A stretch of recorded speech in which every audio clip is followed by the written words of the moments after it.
22 मार्च को 22 मार्च रविवार को सुबह 7 बजे से रात 9 बजे तक सभी देशवासियों को जनता कर्फ्यू का पालन करना है। प्रधानमंत्री मोदी की ये लाइन आज प्रत्येक देशवासी से एक और समर्थन मांग रहा हूँ। ये है जनता कर्फ्यू, यानी जनता के लिए, जनता द्वारा खुद पर लगाया गया कर्फ्यू।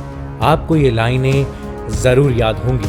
एक साल पहले कोरोना वायरस के बढ़ते प्रकोप के बीच आज ही के दिन 22 मार्च 2020 को प्रधानमंत्री नरेंद्र मोदी ने जनता कर्फ्यू की घोषणा करते हुए भारतवासियों से अपने अपने घरों में बंद होने के लिए कहा था। इसके साथ ही लोगों को मास्क पहनने, शारीरिक दूरी का पालन करने, हाथ को साफ रखने जैसे तमाम गाइडलाइन पालन करने के निर्देश दिए गए थे। ये एक तरह से कोरोना के प्रसार को रोकने की कोशिश व इस घातक बीमारी के खिलाफ आधिकारिक जंग की शुरुआत थी।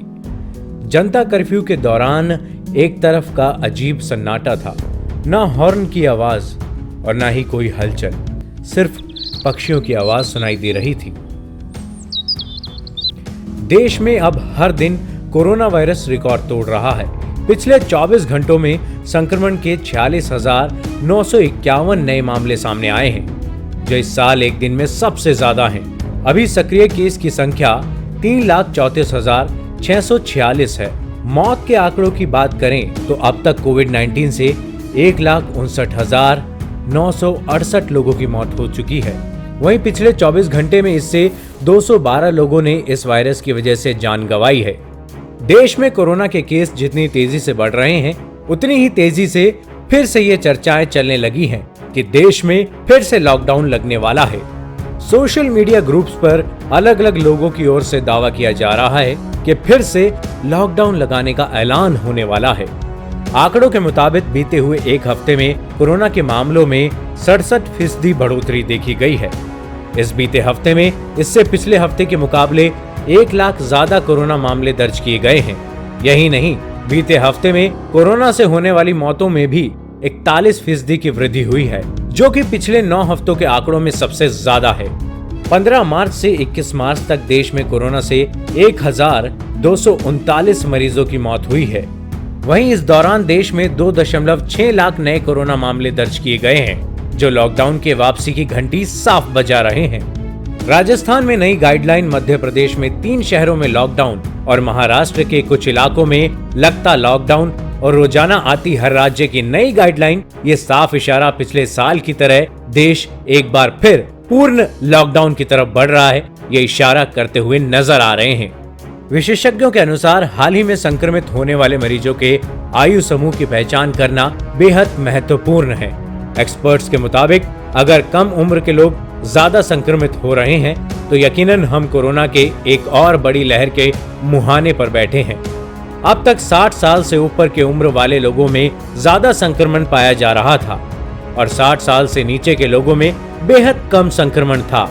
लेकिन अगर यह बीमारी युवा वर्ग की तरफ बढ़ रही है तो हमें सतर्क रहने के साथ साथ तेजी से इसके खिलाफ कदम उठाने की जरूरत है। महाराष्ट्र, पंजाब, कर्नाटक, गुजरात और मध्य प्रदेश में ही देश के 80% नए मामले दर्ज किए गए हैं। रविवार को महाराष्ट्र में 24 घंटे में 30,000 से ज्यादा मामले सामने आए। वहीं पंजाब, गुजरात, दिल्ली, यूपी और अन्य कई राज्यों में हालात बेकाबू हो चुके हैं। दिल्ली में पिछले 24 घंटे में 823 नए मामले दर्ज कर दिए गए हैं। लगातार दूसरे दिन 800 से ज्यादा मामले दर्ज हुए। रोजाना के नए आंकड़ों के मामलों में यह संख्या 25 दिसंबर के बाद सबसे ज्यादा है।